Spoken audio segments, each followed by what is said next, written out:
With follow-up, never make the person feel guilty. Never make them feel bad. Never remind them of the fact that they didn't follow through on their promises in the past. That sounds like this. Hey, Bob, you had said you were going to get that contract over to us by last week. I know there was a holiday weekend and everything in there, but I'm not seeing it on my end.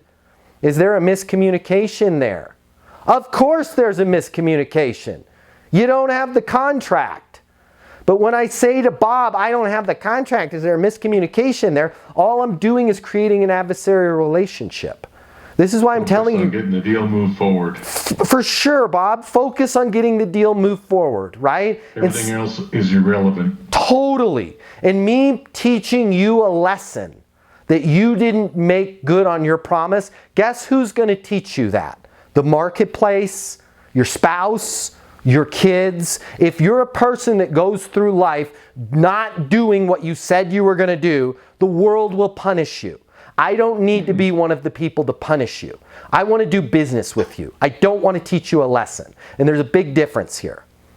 Teaching you a lesson sounds like this. Hey, Bob, it's Matt Easton. We were supposed to be on that Zoom call to go over the contracts. I didn't see you. Just hoping everything's okay on your end.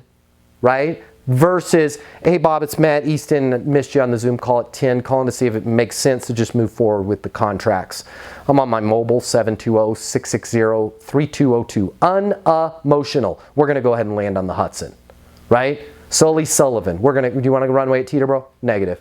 We'll be on the Hudson, right? Hey Bob. And now this is another thing. Notice if Bob missed the meeting to review the documents, I'm not going to sell Bob. Maybe Bob never wanted to review the documents. By the way, there's plenty of people that want to do business with you and don't want to review the documents. I'm going to ask for the thing that I want, the contract signed, and give Bob an opportunity to go, no, sorry I missed that contract review meeting. We really need to do that before I can sign the contract. If Bob says that, then I'll say this. Got it. Does it make sense to get another review meeting on the calendar? Sure. What's the best time for that, Bob? 10:30. If you work in sales and you need to make twice as much money as you do right now to really enjoy your life, you've really only got 3 options. Option number 1, you can continue to work your butt off in the job you have right now, hoping for some sort of miracle to happen, where you start taking home double the money while doing things the exact same way you do them right now. That's pretty unlikely. Or option number 2, you can look for another job at a totally different company, hoping you're going to catch some sort of once-in-a-lifetime wave where sales just seem to flow your way. All right, again, highly unlikely, and we both know waves in sales, well, they don't last very long. Or option number 3, you can click the button here and get instant access to a simple, straightforward sales process that will help you take home twice as much money as you do right now while putting in far less effort than you do today. My name's Matt Easton. I'm the founder of Easton University, the most effective sales coaching system in the world. If you click the button, you're going to see how our interactive sales coaching portal and weekly live coaching sessions with me will help you double your income within 60 days.